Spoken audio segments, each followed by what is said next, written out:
ಕನ್ನಡ. ನಮಸ್ಕಾರ. ವಿಶೇಷ ಕಾರ್ಯಕ್ರಮಕ್ಕೆ ಸ್ವಾಗತ. ನಾನು ಸೌಮ್ಯ ಮಳಲಿ. ಸಿಎಂ ಬೊಮ್ಮಾಯಿ ಸುತ್ತ 8 ಸುತ್ತಿನ ಕೋಟೆ. ಬೀಸೋ ದೊಣ್ಣೆಯಿಂದ ಪಾರಾಗಲು ತ್ರಿಶೂಲ ಅಸ್ತ್ರ ಪ್ರಯೋಗಿಸಿದ ಬೊಮ್ಮಾಯಿ. ಜಾರಕಿಹೊಳಿ ದಾರಿಯಲ್ಲಿ ಆನಂದ್ ಸಿಂಗ್. ಸಿಎಂಗೆ ಸವಾಲ್ ಮೇಲೆ ಸವಾಲ್. 8 ಸುತ್ತಿನ ಕೋಟೆ ಮತ್ತು ಆನಂದ್ ಸಿಂಗ್ ಅಸಮಾಧಾನದ ಕುದಿಯನ್ನ ಆರಿಸಿ ಸಿಎಂ ಬೊಮ್ಮಾಯಿ ಎಲ್ಲಾ ಸಂಕಷ್ಟಗಳಿಂದ ಹೊರಬರ್ತಾರ? ಜೇನುಗೂಡಿಗೆ ಕಲ್ಲೆಸೆಯುವಂತಹ ಸವಾಲನ್ನ ಹೇಗೆ ನಿಭಾಯಿಸಲಿದ್ದಾರೆ ಸಿಎಂ?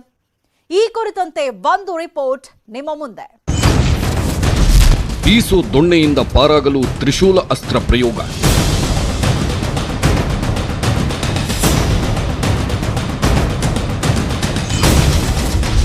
ಸಿಎಂ ಬೊಮ್ಮಾಯಿ ಸುತ್ತಲೂ 8 ಸುತ್ತಿನ ಕೋಟೆ ಕಟ್ಟಿದ್ಯಾರು?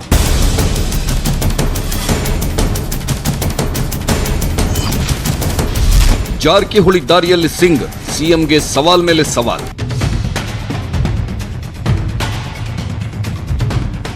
ಸಿಎಂ ಬೊಮ್ಮಾಯಿ ಅವರಿಗೆ ಸವಾಲ್ ಮೇಲೆ ಸವಾಲುಗಳು ಎದುರಾಗ್ತಾನೆ ಹೋಗ್ತಿದೆ. ಸಿಎಂ ಆದ ತಕ್ಷಣ ಸಂಪುಟ ರಚನೆ ಸವಾಲು ಎದುರಾಗಿತ್ತು.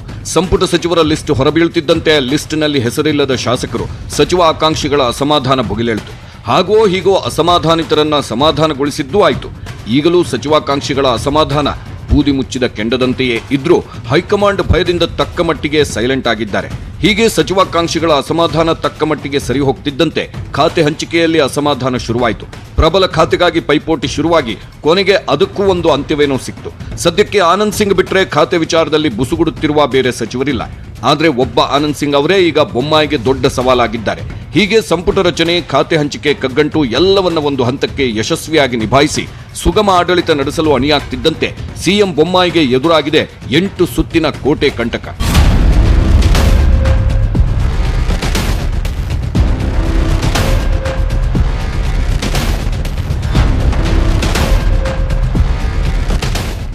ಎಂಟು ಸುತ್ತಿನ ಕೋಟೆ ಕಂಟಕ. ಎಸ್, ಇದು ಬಿಜೆಪಿ ಸರ್ಕಾರಕ್ಕೆ ಹೊಸ ಸವಾಲಲ್ಲ. ಈ ಹಿಂದೆ ಬಿಎಸ್ವೈ ಅಧಿಕಾರದಲ್ಲಿದ್ದಾಗಲೂ ಇದೇ ಸಂಕಷ್ಟ ಎದುರಾಗಿತ್ತು. ಹಾಗೋ ಹೀಗೋ ಕೊರೋನಾ ಅಬ್ಬರದ ನಡುವೆ ಈ 8 ಸುತ್ತಿನ ಕೋಟೆ ಕಂಟಕದಿಂದ ಬಿಎಸ್ವೈ ಪಾರಾಗಿದ್ರು. ಆದ್ರೆ ಈಗ ಬೊಮ್ಮಾಯಿಗೆ ಅದೇ ಸವಾಲು ಎದುರಾಗಿದೆ. ಹಾಗಾದ್ರೆ ಏನಿದು 8 ಸುತ್ತಿನ ಕೋಟೆ? ಬೊಮ್ಮಾಯಿಗೆ ಸವಾಲ್ ಮೇಲೆ ಸವಾಲು ಎದುರಾಗ್ತಿರೋದು ಯಾಕೆ? ಸಮ್ಮಿಶ್ರ ಸರ್ಕಾರದ ಅವಧಿಯಲ್ಲಿ ರಮೇಶ್ ಜಾರಕಿಹೊಳಿ ಒಂಟಿ ಸಲಗದಂತೆ ಅಬ್ಬರಿಸಿದಂತೆ ಆನಂದ್ ಸಿಂಗ್ ಕೂಡ ಅದೇ ದಾರಿಯಲ್ಲಿ ಸಾಕ್ತಿದ್ದಾರೆ. ಸಿಎಂ ಬೊಮ್ಮಾಯಿಗೆ ಈ 2 ಸವಾಲುಗಳು ಯಾಕಿಷ್ಟು ಒತ್ತಡ ತಂದಿಡುತ್ತಿದೆ? ಈ 2 ಸವಾಲು ಗೆಲ್ಲಲು ಬೊಮ್ಮಾಯಿ ಮಾಡಿದ್ದಾರ ಪ್ರತಿತಂತ್ರ?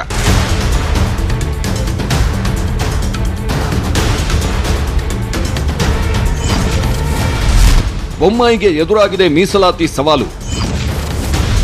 ಮೀಸಲಾತಿ ದೊಣ್ಣೆಯಿಂದ ಪಾರಾಗಲು ಸಿಎಂ ಸರ್ಕಸ್. ಇದೇ ವರ್ಷ ಜನವರಿ ಫೆಬ್ರವರಿಯಲ್ಲಿ ಮೀಸಲಾತಿ ಹೋರಾಟ ದೊಡ್ಡ ಮಟ್ಟದಲ್ಲಿ ಸದ್ದು ಮಾಡಿತ್ತು.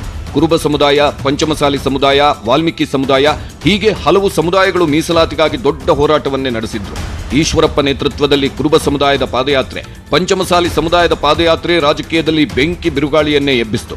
ಸ್ವತಃ ಪಂಚಮಸಾಲಿ ಮುಖಂಡರು ಬಿಎಸ್ವೈ ವಿರುದ್ಧ ಬಹಿರಂಗವಾಗಿ ಕಿಡಿಕಾರಿದ್ದು ಅಲ್ಲದೆ ಸವಾಲು ಹಾಕಿ ಮೀಸಲಾತಿಗಾಗಿ ಒತ್ತಡ ಹೇರಿದ್ದ ಘಟನೆಗೂ ಈ ವರ್ಷಾರಂಭದ 2 ತಿಂಗಳು ಸಾಕ್ಷಿಯಾಗಿತ್ತು.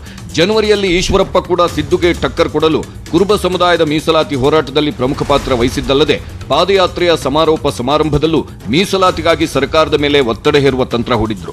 ಹೀಗೆ ಅಂದು ಒಂದೊಂದೇ ಸಮುದಾಯಗಳ ಮೀಸಲಾತಿ ಹೋರಾಟದ ಅಬ್ಬರ ಹೆಚ್ಚಾಗ್ತಿದ್ದಂತೆ ಈ ಮೀಸಲಾತಿ ಹೋರಾಟದಲ್ಲಿ ಸ್ವತಃ ಬಿಜೆಪಿ ನಾಯಕರೇ ಭಾಗಿಯಾಗಿ ಸರ್ಕಾರಕ್ಕೆ ಮುಜುಗರ ಉಂಟಾಗ್ತಿದ್ದಂತೆ ಬಿಜೆಪಿ ಹೈಕಮಾಂಡ್ ಖಡಕ್ಕೆ ಎಚ್ಚರಿಕೆ ಕೊಟ್ಟಿತ್ತು.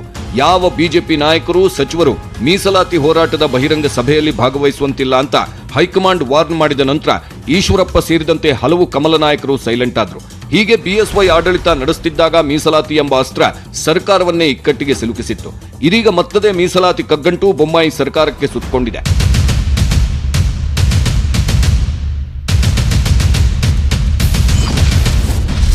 ಅಕ್ಟೋಬರ್ 1ರಿಂದ ಧರಣಿ ಸತ್ಯಾಗ್ರಹದ ಎಚ್ಚರಿಕೆ ಕೊಟ್ಟ ಪಂಚಮಸಾಲಿ. ವೀರಶೈವ ಲಿಂಗಾಯತ ಸಮುದಾಯದ ಒಳಪಂಗಡಗಳಲ್ಲಿ ಪಂಚಮಸಾಲಿ ಸಮುದಾಯವೂ ಒಂದು. ಸದ್ಯ 3B ಪ್ರವರ್ಗದಲ್ಲಿದೆ ಪಂಚಮಸಾಲಿ ಸಮುದಾಯ. ಈ ಸಮುದಾಯದಲ್ಲಿ 90% ರೈತ ಕುಟುಂಬಗಳಿವೆ. ಶೈಕ್ಷಣಿಕ ಮತ್ತು ಆರ್ಥಿಕವಾಗಿ ಸಮುದಾಯ ಹಿಂದುಳಿದಿದೆ ಅನ್ನೋ ವಾದ ಮುಂದಿಟ್ಟುಕೊಂಡು ಪಂಚಮಸಾಲಿ ಸಮುದಾಯ 2Aಗೆ ಸೇರಿಸಲು ಸರ್ಕಾರಕ್ಕೆ ಒತ್ತಡ ಹೇರುತ್ತಿದೆ. ಬಿಎಸ್ವೈ ಅಧಿಕಾರದಲ್ಲಿದ್ದಾಗ ಮೀಸಲಾತಿಗಾಗಿ ಪಂಚಮಸಾಲಿ ಸಮುದಾಯ ಕೂಡಲ ಸಂಗಮ ಪೀಠದ ಜಯಮೃತ್ಯುಂಜಯ ಸ್ವಾಮೀಜಿ ನೇತೃತ್ವದಲ್ಲಿ ಕೂಡಲ ಸಂಗಮದಿಂದ ಬೆಂಗಳೂರಿನವರೆಗೆ ಪಾದಯಾತ್ರೆಯನ್ನು ನಡೆಸಿತ್ತು. ಇದೀಗ ಮತ್ತೆ ಪಂಚಮಸಾಲಿ ಸಮುದಾಯ ಮೀಸಲಾತಿ ಹೋರಾಟಕ್ಕೆ ಇಳಿದಿದೆ. ಸೆಪ್ಟೆಂಬರ್ 30ರೊಳಗೆ ಪಂಚಮಸಾಲಿ ಸಮುದಾಯದ 2A ಮೀಸಲಾತಿ ಬೇಡಿಕೆ ಈಡೇರದೆ ಇದ್ರೆ ಅಕ್ಟೋಬರ್ 1ರಿಂದ ಧರಣಿ ಸತ್ಯಾಗ್ರಹ ಮತ್ತೆ ಮುಂದುವರಿಯಲಿದೆ ಅಂತ ಕೂಡಲ ಸಂಗಮ ಪೀಠದ ಬಸವ ಮೃತ್ಯುಂಜಯ ಸ್ವಾಮೀಜಿ ಸರ್ಕಾರಕ್ಕೆ ಎಚ್ಚರಿಕೆ ನೀಡಿದ್ದಾರೆ. ಈ ಸಂಬಂಧ ಬಸವ ಮೃತ್ಯುಂಜಯ ಸ್ವಾಮೀಜಿ ಅವರನ್ನ ಸಿಎಂ ಬೊಮ್ಮಾಯಿ ಭೇಟಿ ಮಾಡಿ ಚರ್ಚೆ ನಡೆಸಿದ್ದಾರೆ. ಪಂಚಮಸಾಲಿ ಮೀಸಲಾತಿ ಕುರಿತಂತೆ ಸಿಎಂ ಬೊಮ್ಮಾಯಿ ನ್ಯಾಯ ದೊರಕಿಸಿಕೊಡುವ ಭರವಸೆ ನೀಡಿದ್ದಾರೆ ಅಂತ ಭೇಟಿ ನಂತರ ಪಂಚಮಸಾಲಿ ಪೀಠದ ಜಗದ್ಗುರು ಹೇಳಿದ್ದಾರೆ. ಆದರೆ ಒಂದು ಸಮುದಾಯಕ್ಕೆ ಮೀಸಲಾತಿ ಕೊಡೋದು ಇಷ್ಟು ಸುಲಭವಾಗಿದ್ರೆ BSY ಅಂದೇ ಕೊಟ್ಟು ಬಿಡಬಹುದಿತ್ತು. ಆದ್ರೆ ಕೊಟ್ಟಿಲ್ಲ. ಯಾಕಂದ್ರೆ ಒಂದು ಸಮುದಾಯಕ್ಕೆ ಮೀಸಲಾತಿ ಕೊಡೋದು ಅಂದ್ರೆ ಜೇನುಗೂಡಿಗೆ ಕಲ್ಲೆಸೆದಂತೆಯೇ ಸರಿ. ಯಾಕಂದ್ರೆ ಹಿಂದುಳಿದ ವರ್ಗಗಳ 2A ಮೀಸಲಾತಿಗಾಗಿ ಪಂಚಮಸಾಲಿ ಜೊತೆಗೆ ಒಕ್ಕಲಿಗ ಸಮುದಾಯವು ಒತ್ತಡ ಹೇರುತ್ತಿದೆ. ಒಂದು ವೇಳೆ ಈ ಎರಡೂ ಸಮುದಾಯದ ಒತ್ತಡಕ್ಕೆ ಮಣಿದು ಸಿಎಂ 2A ಮೀಸಲಾತಿಗೆ ಸೇರಿಸಿದ್ರೆ ಈಗಾಗಲೇ 2A ಮೀಸಲಾತಿಯಲ್ಲಿರುವ 102 ಜಾತಿಗಳ ಜೇನುಗೂಡಿಗೆ ಕಲ್ಲೆಸೆದಂತಾಗಲಿದೆ. ಹಾಗಂತ ಸುಮ್ಮನೆ ಕೂರುವಂತೆಯೂ ಇಲ್ಲ. ಯಾಕಂದ್ರೆ ಪಂಚಮಸಾಲಿ ಸಮುದಾಯ ಮೀಸಲಾತಿ ಬೇಡಿಕೆ ಈಡೇರಲು ಸರ್ಕಾರಕ್ಕೆ ನೀಡಿದ್ದ 6 ತಿಂಗಳ ಗಡುವು ಸೆಪ್ಟೆಂಬರ್ ಅಂತ್ಯಕ್ಕೆ ಮುಗಿಯುತ್ತಿದೆ. ಹೀಗಾಗಿ ಸೆಪ್ಟೆಂಬರ್ ಅಂತ್ಯದವರೆಗೂ ಮೀಸಲಾತಿ ನೀಡದೆ ಹೋದ್ರೆ ಉಗ್ರ ಹೋರಾಟದ ಎಚ್ಚರಿಕೆ ಕೊಟ್ಟಿದೆ ಪಂಚಮಸಾಲಿ ಸಮುದಾಯ. ಹೀಗಾಗಿ ಸಿಎಂ ಬೊಮ್ಮಾಯಿ ಈ ಇಕ್ಕಟ್ಟಿಗೆ ಸಿಲುಕಿದ್ದಾರೆ.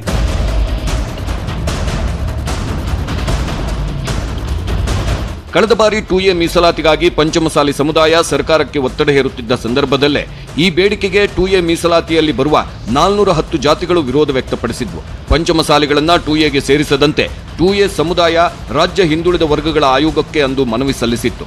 ಹೀಗೆ 2A ಸಮುದಾಯ ಪಂಚಮಸಾಲಿಗಳನ್ನ ಈ ಸಮುದಾಯಕ್ಕೆ ಸೇರಿಸಲು ವಿರೋಧ ವ್ಯಕ್ತಪಡಿಸುತ್ತಿರುವುದಕ್ಕೂ ಕಾರಣವಿದೆ. ಆ ಕಾರಣ ಏನಂದ್ರೆ ಸದ್ಯ 2A ಪಟ್ಟಿಯಲ್ಲಿ 410ಕ್ಕೂ ಹೆಚ್ಚು ಜಾತಿಗಳಿವೆ.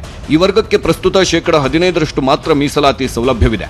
ಇದೀಗ ಪಂಚಮಸಾಲಿ ಸಮುದಾಯದವರು ಇದೇ ಪ್ರವರ್ಗದಡಿ ಮೀಸಲಾತಿಗೆ ಫೈಟ್ ಮಾಡುತ್ತಿದ್ದಾರೆ. ಇದಕ್ಕೆ ಅವಕಾಶ ನೀಡಬಾರದು ಅಂತ 2A ಸಮುದಾಯ ಮೊದಲಿನಿಂದಲೂ ಒತ್ತಾಯಿಸ್ತಾ ಬಂದಿದೆ. ಹೀಗೆ ವಿರೋಧ ವ್ಯಕ್ತಪಡಿಸುತ್ತಿರುವುದಕ್ಕೆ 2A ಸಮುದಾಯ ಕೊಡುವ ಕಾರಣ ಏನಂದ್ರೆ ಪಂಚಮಸಾಲಿ ಲಿಂಗಾಯತರ ಸಂಖ್ಯೆ ರಾಜ್ಯದಲ್ಲಿ ಜಾಸ್ತಿ ಇದೆ. ಈ ಸಮುದಾಯ ಆರ್ಥಿಕವಾಗಿಯೂ ಸದೃಢವಾಗಿದೆ. ಒಂದು ವೇಳೆ ಪಂಚಮಸಾಲಿಗಳನ್ನ 2Aಗೆ ಸೇರಿಸಿದ್ರೆ ಈಗಾಗಲೇ 2A ಅಡಿಯಲ್ಲಿ 15% ಮೀಸಲಾತಿ ಪಡೆಯುತ್ತಿರುವವರಿಗೆ ಕತ್ತರಿ ಬೀಳುವ ಸಾಧ್ಯತೆ ಇದೆ. ಈ ಕಾರಣದಿಂದಾಗಿ ಪಂಚಮಸಾಲಿಗಳನ್ನ 2Aಗೆ ಸೇರಿಸೋದಕ್ಕೆ 2A ಅಡಿಯಲ್ಲಿ ಬರುತ್ತಿರುವ 410ಕ್ಕೂ ಹೆಚ್ಚು ಜಾತಿಗಳು ತೀವ್ರ ವಿರೋಧ ವ್ಯಕ್ತಪಡಿಸುತ್ತಿವೆ. ಒಂದು ವೇಳೆ ಆಲ್ರೆಡಿ 2A ಅಡಿಯಲ್ಲಿ ಬರುತ್ತಿರುವ 410 ಜಾತಿಗಳ ವಿರೋಧವನ್ನು ಧಿಕ್ಕರಿಸಿ ಸಿಎಂ ಬೊಮ್ಮಾಯಿ ಪಂಚಮಸಾಲಿ ಸಮುದಾಯಕ್ಕೆ ಮೀಸಲಾತಿ ನೀಡಿದ್ರೆ ಅದರಿಂದ ಲಾಭಕ್ಕಿಂತ ನಷ್ಟವೇ ಹೆಚ್ಚು. ಈ ಕಡೆ ಪಂಚಮಸಾಲಿಗೆ ಮೀಸಲಾತಿ ಕೊಡದೇ ಇದ್ರೂ ಕಷ್ಟ. ಯಾಕಂದ್ರೆ 2 ವರ್ಷಕ್ಕೆ ಚುನಾವಣೆ ಎದುರಿಸಬೇಕಾಗಿದೆ. ಹೀಗಾಗಿ ಬೊಮ್ಮಾಯಿ ಈಗ ಮೀಸಲಾತಿ ವಿಚಾರದಲ್ಲಿ ಅತ್ತ ದರಿ ಇತ್ತ ಪುಲಿ ಎಂಬಂತಹ ಇಕ್ಕಟ್ಟಿನ ಸ್ಥಿತಿಯಲ್ಲಿ ಸಿಲುಕೊಂಡಿದ್ದಾರೆ.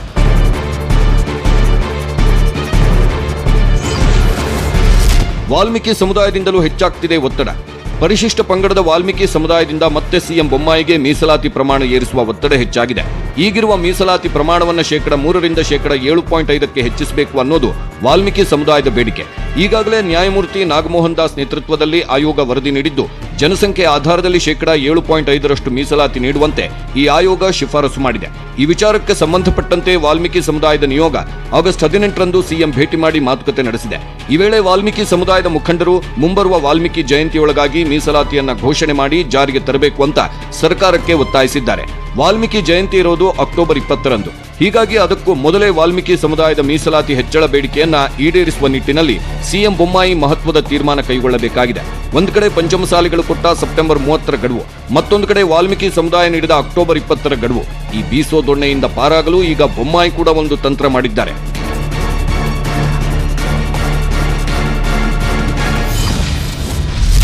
ಮೀಸಲಾತಿ ಪರಿಶೀಲಿಸಲು ತ್ರಿಸದಸ್ಯ ಪೀಠ ಅಸ್ತ್ರ. ಮೀಸಲಾತಿಗಾಗಿ ಹೋರಾಟ ಮಾಡುತ್ತಿರುವುದು ಕೇವಲ ಪಂಚಮಸಾಲಿ ಮತ್ತು ವಾಲ್ಮೀಕಿ ಸಮುದಾಯ ಮಾತ್ರವಲ್ಲ. ಒಟ್ಟು 8ರಿಂದ 10 ಸಮುದಾಯಗಳಿಂದ ಮೀಸಲಾತಿಗಾಗಿ ಬೇಡಿಕೆ ಇದೆ.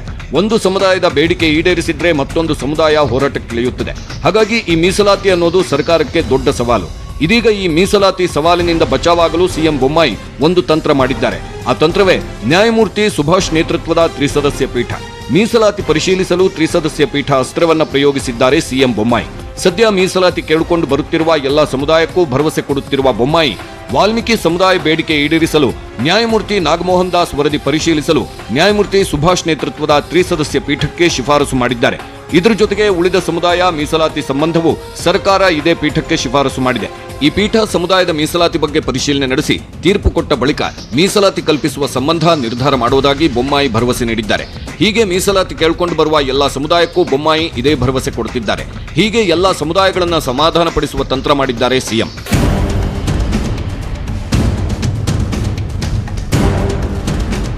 ಇನ್ನು ಪಂಚಮಸಾಲಿಗಳ 2Aಗೆ ಸೇರಿಸುವ ಒತ್ತಾಯಕ್ಕೆ ಸಂಬಂಧಪಟ್ಟಂತೆ ಹಿಂದುಳಿದ ವರ್ಗಗಳ ಆಯೋಗದ ಅಧ್ಯಕ್ಷರ ವರದಿ ನಂತರ ಕ್ರಮ ಕೈಗೊಳ್ಳುವುದಾಗಿ ಸಿಎಂ ಭರವಸೆ ಕೊಟ್ಟಿದ್ದಾರೆ.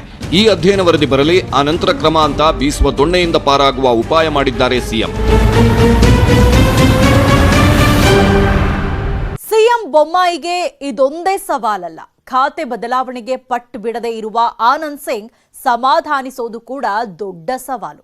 ಯಾಕಂದ್ರೆ ಆನಂದ್ ಸಿಂಗ್ ಎಲ್ಲಿದ್ದಾರೆ, ಏನ್ ಮಾಡ್ತಿದ್ದಾರೆ ಅನ್ನೋದೇ ಈಗ ನಿಗೂಢ. ಹಾಗಾದ್ರೆ ಜಾರಕಿಹೊಳಿ ದಾರಿಯಲ್ಲಿ ಸಾಕ್ತಿದ್ದಾರಾ ಆನಂದ್ ಸಿಂಗ್? ಮುಂದೇನಾಗ್ಲಿದೆ ಹೇಳ್ತೀವಿ ಬ್ರೇಕ್ನ ನಂತರ.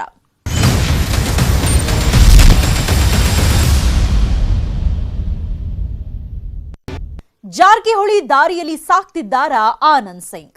ಈ ಒಂದು ಪ್ರಶ್ನೆ ಈಗ ರಾಜಕೀಯ ವಲಯದಲ್ಲಿ ಎದ್ದಿದೆ. ಅದರಲ್ಲೂ ಸಿಎಂ ಬೊಮ್ಮಾಯಿಗೆ ಮೀಸಲಾತಿ ಸವಾಲಿನ ಜೊತೆಗೆ ಆನಂದ್ ಸಿಂಗ್ ಅಸಮಾಧಾನ ದೊಡ್ಡ ತಲೆನೋವಾಗಿ ಪರಿಣಮಿಸಿದೆ. ಸಿಎಂ ಬೊಮ್ಮಾಯಿಗೆ ಈಗಲೂ ಆನಂದ್ ಸಿಂಗ್ ಟೆನ್ಷನ್.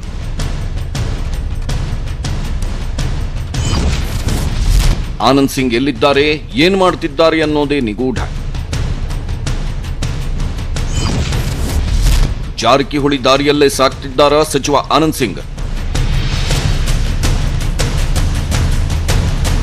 ಕಾಂಗ್ರೆಸ್ನಿಂದ ಬಿಜೆಪಿಗೆ ಬಂದಾಗ ಆನಂದ್ ಸಿಂಗ್ ಸಚಿವ ಸ್ಥಾನಕ್ಕಿಂತ ವಿಜಯನಗರ ಜಿಲ್ಲೆ ರಚನೆಯೇ ನನಗೆ ಮುಖ್ಯ ಅಂತ ಹೇಳಿಕೆ ಕೊಡ್ತಿದ್ರು. ಬಿಜೆಪಿಗೆ ಬಂದ ಬಳಿಕ ಆನಂದ್ ಸಿಂಗ್ ಬೇಡಿಕೆಯನ್ನ ಕಮಲಾಧಿಪತಿಗಳು ಈಡೇರಿಸಿದ್ರು. ಆದರೆ ಈಗ ಅದೇ ಆನಂದ್ ಸಿಂಗ್ ಕೊಟ್ಟಿರುವ ಖಾತೆಯನ್ನ ತಿರಸ್ಕರಿಸಿದ್ದಾರೆ. ಸಚಿವ ಆನಂದ್ ಸಿಂಗ್ಗೆ ಪ್ರವಾಸೋದ್ಯಮ, ಪರಿಸರ ಮತ್ತು ಜೀವಶಾಸ್ತ್ರ ಖಾತೆಯನ್ನ ನೀಡಲಾಗಿದೆ. ಆದರೆ ಆನಂದ್ ಸಿಂಗ್ ಪ್ರಬಲ ಖಾತೆ ಮೇಲೆ ಕಣ್ಣಿಟ್ಟಿದ್ದು ಕೊಟ್ಟಿರುವ ಖಾತೆ ತಿರಸ್ಕರಿಸಿದ್ದಾರೆ. ಅಷ್ಟೇ ಅಲ್ಲ, ಕೆಲ ದಿನಗಳ ಹಿಂದೆ ರಾಜೀನಾಮೆ ಕೊಡ್ತಾರೆ ಅಂತಾನೂ ವದಂತಿ ಹರಡಿತ್ತು. ಬಯಸಿದ ಖಾತೆ ಸಿಗದೇ ಇರೋದಕ್ಕೆ ಕಚೇರಿಯತ್ತ ತಲೆ ಹಾಕದೆ ಓಡಾಡಿಕೊಂಡಿರುವ ಆನಂದ್ ಸಿಂಗ್ ಸದ್ಯ ಯಾರ ಕೈಗೂ ಸಿಗುತ್ತಿಲ್ಲ. ಗುರುವಾರ ನಡೆದ ಕ್ಯಾಬಿನೆಟ್ ಮೀಟಿಂಗೂ ಆನಂದ್ ಸಿಂಗ್ ಬಂದಿಲ್ಲ.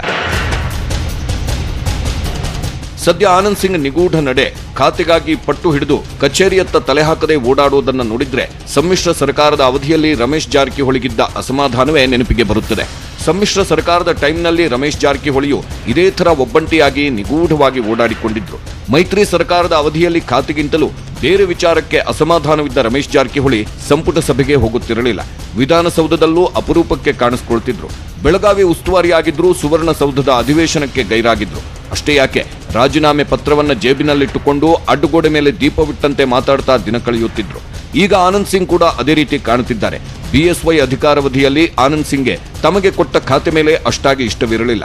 ಆದರೂ ಬಿಎಸ್ವೈ ಹೇಗೋ ಸಮಾಧಾನಿಸುವಲ್ಲಿ ಯಶಸ್ವಿಯಾಗಿದ್ರು. ಈಗ ಬೊಮ್ಮಾಯಿ ಸಂಪುಟದಲ್ಲಿ ಸಿಕ್ಕ ಖಾತೆ ಮೇಲೆ ಆನಂದ್ ಸಿಂಗ್ಗೆ ಕೊಂಚವೂ ಇಷ್ಟ ಇಲ್ಲ ಅನ್ನೋದು ಸ್ಪಷ್ಟ. ಹೀಗಾಗಿ ರಾಜೀನಾಮೆ ಕೊಡುವಲ್ಲಿ ಅವರಿಗೆ ಆನಂದ್ ಸಿಂಗ್ ಮುಂದುವರೆದಿದ್ರು ಎಂಬ ವದಂತಿ ಇದೆ.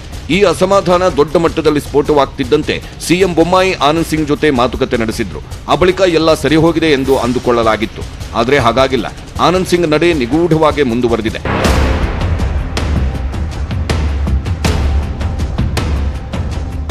ಗುರುವಾರದ ಕ್ಯಾಬಿನೆಟ್ ಮೀಟಿಂಗ್ಗೆ ಆನಂದ್ ಸಿಂಗ್ ಬಂದ್ರೆ ಸಂಧಾನ ಸಕ್ಸಸ್ ಎಂದೇ ಹೇಳಲಾಗ್ತಿತ್ತು. ಆದರೆ ಆನಂದ್ ಸಿಂಗ್ ಕ್ಯಾಬಿನೆಟ್ ಮೀಟಿಂಗ್ಗೆ ಬಂದಿಲ್ಲ. ಮಾಹಿತಿ ಪ್ರಕಾರ ಆನಂದ್ ಸಿಂಗ್ ದೆಹಲಿಯಲ್ಲೇ ಇದ್ದಾರೆ ಎನ್ನಲಾಗಿದೆ. ರಾಜನಾಥ್ ಸಿಂಗ್ ಭೇಟಿಗೆ ಆನಂದ್ ಸಿಂಗ್ ಸರ್ಕಸ್ ಮಾಡುತ್ತಿದ್ದಾರೆ ಅಂತ ಹೇಳಲಾಗ್ತಿದೆ. ಹೀಗೆ ಪಟ್ಟು ಬಿಡದೆ ಖಾತೆ ಬದಲಾವಣೆಗೆ ನಿಗೂಢವಾಗಿ ತಂತ್ರ ಹೆಣೆಯುತ್ತಿರುವ ಆನಂದ್ ಸಿಂಗ್ ಸಿಎಂ ಬೊಮ್ಮಾಯಿ ಟೆನ್ಷನ್ಗೆ ಕಾರಣವಾಗಿದ್ದಾರೆ. ಇನ್ನೂ ಕೂಡ ಅಧಿಕಾರ ಸ್ವೀಕಾರ ಮಾಡದೆ ಸತಾಯಿಸುತ್ತಿದ್ದಾರೆ. ಹಾಗಾದ್ರೆ ಆನಂದ್ ಸಿಂಗ್ ಈ ತಂತ್ರ ವರ್ಕೌಟ್ ಆಗುತ್ತಾ? ಆ ಸಾಧ್ಯತೆ ಕಡಿಮೆ ಇದೆ ಅಂತ ಹೇಳಲಾಗ್ತಿದೆ. ಬೊಮ್ಮಾಯಿ ಸಮಾಧಾನಕ್ಕೂ ಜಗ್ಗದೆ ನಿಗೂಢವಾಗಿ ಓಡಾಡಿಕೊಂಡು ಸೈಲೆಂಟ್ ಆಗಿರುವ ಆನಂದ್ ಸಿಂಗ್ರನ್ನ ಬಿಜೆಪಿ ನಾಯಕರು ಉದಾಸೀನ ಮಾಡುವ ನಿರ್ಧಾರಕ್ಕೆ ಬಂದಿದ್ದಾರೆ ಎನ್ನಲಾಗಿದೆ.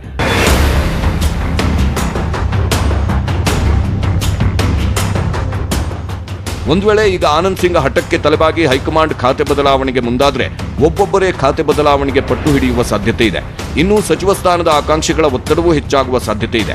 ಹೀಗಾಗಿ ಹೈಕಮಾಂಡ್ ಯಾರ ಖಾತೆಯಲ್ಲೂ ಬದಲಾವಣೆ ಇಲ್ಲ, ಯಾವ ಸಚಿವಾಕಾಂಕ್ಷಿಗಳ ಒತ್ತಡಕ್ಕೂ ಬಗ್ಗೋದಿಲ್ಲ ಅಂತ ಗಟ್ಟಿ ನಿರ್ಧಾರ ಮಾಡಿದೆ ಎನ್ನಲಾಗಿದೆ. ಹೈಕಮಾಂಡ್ ಈ ನಿರ್ಧಾರಕ್ಕೆ ಬಂದ ಕಾರಣ ಸಿಎಂ ಬೊಮ್ಮಾಯಿಯೂ ಸೈಲೆಂಟ್ ಆಗಿದ್ದಾರೆ ಅಂತ ಹೇಳಲಾಗ್ತಿದೆ. ಹಾಗಾದ್ರೆ ಆನಂದ್ ಸಿಂಗ್ ಮುಂದಿನ ನಡೆ ಏನು? ಹೀಗೆ ಸೈಲೆಂಟ್ ಆಗಿಯೇ ಎಷ್ಟು ದಿನ ಓಡಾಡಿಕೊಂಡಿರ್ತಾರೆ? ಎಷ್ಟು ದಿನ ಈ ಅಸಮಾಧಾನ ಮುಂದುವರಿಯಬಹುದು? ಅಂತ್ಯ ಹೇಗಾಗಬಹುದು? ಎಲ್ಲದಕ್ಕೂ ಕಾಲವೇ ಉತ್ತರ ಕೊಡಲಿದೆ. ಹೀಗೆ ಸಿಎಂ ಬೊಮ್ಮಾಯಿಗೆ ಆನಂದ್ ಸಿಂಗ್ ಅಸಮಾಧಾನ ಒಂದು ಥರದಲ್ಲಿ ಕಿರಿಕಿರಿ ಉಂಟು ಮಾಡುತ್ತಿದೆ. ಆದರೆ ಸಿಎಂಗೆ ಇರೋ ಸವಾಲು ಇಷ್ಟೇ ಅಲ್ಲ. ಪಕ್ಷದ ಎಲ್ಲರನ್ನ ಒಗ್ಗಟ್ಟಿನಿಂದ ಕರೆದುಕೊಂಡು ಮುಂದಿನ ವಿಧಾನಸಭಾ ಎಲೆಕ್ಷನ್ ಎದುರಿಸಿ ಸಕ್ಸಸ್ ಆಗುವ ಅಗ್ನಿ ಪರೀಕ್ಷೆಯೂ ಬೊಮ್ಮಾಯಿ ಮುಂದಿದೆ. ವಿಧಾನಸಭೆ ಚುನಾವಣೆಗೂ ಮೊದಲು ಜಿಲ್ಲಾ ಪಂಚಾಯಿತಿ, ತಾಲೂಕು ಪಂಚಾಯಿತಿ, ಬಿಬಿಎಂಪಿ ಚುನಾವಣೆ ಬರಲಿದೆ. ಇಲ್ಲಿನ ಗೆಲುವು ಕೂಡ ಬೊಮ್ಮಾಯಿಗೆ ಅತಿ ಮುಖ್ಯ. ಬಿಎಸ್ವೈ ಅಧಿಕಾರದಲ್ಲಿದ್ದಾಗ 19 ವಿಧಾನಸಭಾ ಕ್ಷೇತ್ರಗಳು ಮತ್ತು ಬೆಳಗಾವಿ ಲೋಕಸಭಾ ಕ್ಷೇತ್ರಗಳಿಗೆ ಬೈ ಎಲೆಕ್ಷನ್ ನಡೆದಿತ್ತು. ಈ ಎಲ್ಲ ಚುನಾವಣೆಯಲ್ಲಿ ಬಿಜೆಪಿ 16ರಲ್ಲಿ ಗೆಲುವು ಸಾಧಿಸಿತ್ತು. 2020 ಗ್ರಾಮ ಪಂಚಾಯತ್ ಎಲೆಕ್ಷನ್ನಲ್ಲೂ ಬಿಜೆಪಿ ಉತ್ತಮ ಸಾಧನೆ ತೋರಿದೆ. ಹೀಗಾಗಿ ವಿಧಾನಸಭಾ ಚುನಾವಣೆಗೂ ಮುನ್ನ ಬರುವ ಉಳಿದೆಲ್ಲ ಚುನಾವಣೆಯಲ್ಲೂ ಉತ್ತಮ ಸಾಧನೆ ತೋರೋದು ಬೊಮ್ಮಾಯಿ ಮುಂದಿರುವ ಸವಾಲು. ಆದರೆ ಮೀಸಲಾತಿಯ 8 ಸುತ್ತಿನ ಕೋಟೆ ಬೊಮ್ಮಾಯಿ ಮುಂದಿರುವ ಚುನಾವಣೆ ಗೆಲ್ಲಲು ಸವಾಲಿಗೆ ಸವಾಲು ಹಾಕುವ ಸಾಧ್ಯತೆಯೂ ಇದೆ ಅಂತ ಹೇಳಲಾಗ್ತಿದೆ.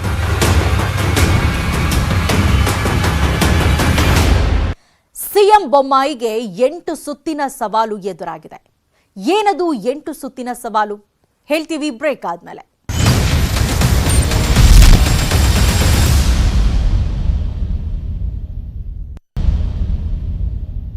ಸಿಎಂ ಬೊಮ್ಮಾಯಿ ಮೀಸಲಾತಿ ವಿಚಾರವಾಗಿ ಸವಾಲ್ ಎದುರಾಗಿರೋದು ಒಂದೆರಡು ಸಮುದಾಯದಿಂದಲ್ಲ. ನಾವಾಗ್ಲೇ ಪಂಚಮಸಾಲಿ ಮತ್ತು ವಾಲ್ಮೀಕಿ ಸಮುದಾಯದ ಮೀಸಲಾತಿ ಒತ್ತಡದ ಬಗ್ಗೆ ಹೇಳಿದ್ವಿ. ಅಷ್ಟೇ ಅಲ್ಲ, ಇನ್ನು 6 ಸಮುದಾಯದ ಮೀಸಲಾತಿ ಬೇಡಿಕೆಯ ಫೈಲು ಸಿಎಂ ಮುಂದಿದೆ. 2ಎಗೆ ಸೇರಿಸಲು ಪಂಚಮಸಾಲಿಗಳ ಒತ್ತಡ, ಮೀಸಲು ಪ್ರಮಾಣವನ್ನು ಶೇಕಡಾ 3ರಿಂದ 7.5ಕ್ಕೆ ಏರಿಸಲು ವಾಲ್ಮೀಕಿ ಸಮುದಾಯ ಈಗಾಗಲೇ ಸಿಎಂಗೆ ಒತ್ತಡ ಹೇರಿದೆ. ಮಾತುಕತೆಯೂ ನಡೆದಿದೆ. ಮೀಸಲಾತಿಗಾಗಿ ಸರ್ಕಾರಕ್ಕೆ ಈ 2 ಸಮುದಾಯ ಮಾತ್ರ ಒತ್ತಡ ಹೇರುತ್ತಿಲ್ಲ. ಕುರುಬ ಸಮುದಾಯವು ಪ್ರವರ್ಗ 2ಎ ಇಂದ ಎಸ್ಟಿ ಸಮುದಾಯಕ್ಕೆ ಸೇರಿಸುವಂತೆ ಹೋರಾಟ ನಡೆಸುತ್ತಿದೆ. ಇನ್ನು ಮರಾಠ ಸಮುದಾಯವು 2ಎಗೆ ಸೇರಿಸಲು ಬೇಡಿಕೆ ಇಟ್ಟಿದೆ. ಗಂಗಾಮಸ್ತರನ್ನ ಎಸ್ಟಿ ಸಮುದಾಯಕ್ಕೆ ಸೇರಿಸಬೇಕು ಎಂಬ ಒತ್ತಡವಿದೆ. ಸದ್ಯ ಪ್ರವರ್ಗ 3ಎ ನಲ್ಲಿರುವ ಒಕ್ಕಲಿಗ ಸಮುದಾಯವನ್ನ 2ಎಗೆ ಸೇರಿಸುವಂತೆ ಒಕ್ಕಲಿಗರ ಕಡೆಯಿಂದ ಒತ್ತಾಯವಿದೆ. ಇನ್ನು 2ಎ ನಲ್ಲಿರುವ ಸವಿತಾ ಸಮಾಜ ವೃತ್ತಿ ಆಧಾರಿತವಾಗಿ ತಮ್ಮ ಸಮುದಾಯಕ್ಕೆ ಶೇಕಡಾ 8ರಷ್ಟು ಮೀಸಲಾತಿ ನೀಡಿ ಪ್ರತ್ಯೇಕ ಪ್ರವರ್ಗ ರಚಿಸಬೇಕು ಅನ್ನೋ ಬೇಡಿಕೆಯನ್ನ ಸರ್ಕಾರದ ಮುಂದಿಟ್ಟಿದೆ. ಗಾಣಿಗ ಸಮುದಾಯವನ್ನ ಎಸ್ಟಿಗೆ ಸೇರಿಸುವಂತೆ ಬೇಡಿಕೆ ಇದೆ. ಇನ್ನು ಪ್ರವರ್ಗ 2ಎ ನಲ್ಲಿರುವ ಮಡಿವಾಳ ಸಮುದಾಯವನ್ನು ಎಸ್ಟಿಗೆ ಸೇರಿಸಬೇಕು ಅನ್ನೋ ಒತ್ತಡವಿದೆ. ಹೀಗೆ ಹಲವು ಸಮುದಾಯಗಳು ಮೀಸಲಾತಿಗಾಗಿ ಸರ್ಕಾರದ ಮುಂದೆ ಈಗಾಗಲೇ ಬೇಡಿಕೆಯ ಫೈಲ್ ಇಟ್ಟಿದೆ. ಹೀಗಾಗಿ ಸಿಎಂ ಬೊಮ್ಮಾಯಿ ಸದ್ಯಕ್ಕೆ ಮೀಸಲಾತಿ ಎಂಬ ಬೀಸುವ ದೊಣ್ಣೆಯಿಂದ ಪಾರಾಗಲು ತ್ರಿಸದಸ್ಯ ಪೀಠದ ಅಸ್ತ್ರ ಬಳಸಿದ್ದಾರೆ. ಮೀಸಲಾತಿಗಾಗಿ ಬೇಡಿಕೆ ಇಡುವ ಎಲ್ಲಾ ಸಮುದಾಯಗಳ ಮೀಸಲಾತಿ ಕುರಿತಂತೆ ಅಧ್ಯಯನಕ್ಕೆ ಶಿಫಾರಸು ಮಾಡುತ್ತಿದ್ದಾರೆ. ಇನ್ನೊಂದು ಮುಖ್ಯ ವಿಚಾರ ಏನಂದ್ರೆ, ಈ ಹಿಂದೆ ಎಲ್ಲ ಒಬಿಸಿ ಮೀಸಲಾತಿಗಾಗಿ ಯಾವುದೇ ಸಮುದಾಯ ಒತ್ತಡ ಹೇರಿದಾಗ ರಾಜ್ಯ ಸರ್ಕಾರ ಆ ಅಧಿಕಾರ ತಮಗಿಲ್ಲ, ಕೇಂದ್ರಕ್ಕೆ ಇರೋದು ಅಂತ ಶಿಫಾರಸು ಕಳಿಸಿ ಸುಮ್ಮನಾಗ್ತಿದ್ವು. ಆದ್ರೆ ಇನ್ನು ಮುಂದೆ ಹಾಗಾಗೋದಿಲ್ಲ. ಯಾಕಂದ್ರೆ ಹಿಂದುಳಿದ ವರ್ಗಗಳ ಪಟ್ಟಿ ತಯಾರಿಸುವ ಹಕ್ಕನ್ನ ರಾಜ್ಯಗಳಿಗೆ ಮರಳಿಸುವ ಮಹತ್ವದ ಸಂವಿಧಾನ ತಿದ್ದುಪಡಿ ಮಸೂದೆಗೆ ಅನುಮೋದನೆ ನೀಡಲಾಗಿದೆ. ಹೀಗಾಗಿ ಕರ್ನಾಟಕ ಸರ್ಕಾರಕ್ಕೆ ಸವಾಲಿನ ಜೊತೆಗೆ ಇಕ್ಕಟ್ಟು ಎದುರಾಗಿದೆ. ಸದ್ಯಕ್ಕಂತೂ ಈ ಸಮಸ್ಯೆಯಿಂದ ಪಾರಾಗಲು ಬೊಮ್ಮಾಯಿ ಅಸ್ತ್ರ ಹುಡುಕಿದ್ದಾರೆ. ಬೀಸೋ ದೊಣ್ಣೆಯಿಂದ ಪಾರಾಗುವ ಬೊಮ್ಮಾಯಿ ತಂತ್ರ ಸದ್ಯಕ್ಕಂತೂ ಫಲ ಕೊಟ್ಟಂತೆ ಕಾಣುತ್ತಿದೆ. ತ್ರಿಸದಸ್ಯ ಪೀಠದ ಅಧ್ಯಯನ ವರದಿ ಬರುವ ತನಕ ಮೀಸಲಾತಿ ವಿಚಾರದಲ್ಲಿ ಸಿಎಂ ಬೊಮ್ಮಾಯಿ ನಿಶ್ಚಿಂತತೆಯಿಂದ ಇರಬಹುದು. ಆದರೆ ಅಧ್ಯಯನ ವರದಿ ಬಂದ ಬಳಿಕ ಮೀಸಲಾತಿ ಸವಾಲು ಮತ್ತೆ ಸರ್ಕಾರವನ್ನ ಇಕ್ಕಟ್ಟಿಗೆ ಸಿಲುಕಿಸೋದು ಖಚಿತ.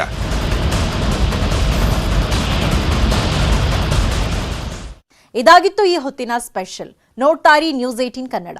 ಜಾಲ ನಮ್ಮದು, ಬಲ ನಿಮ್ಮದು.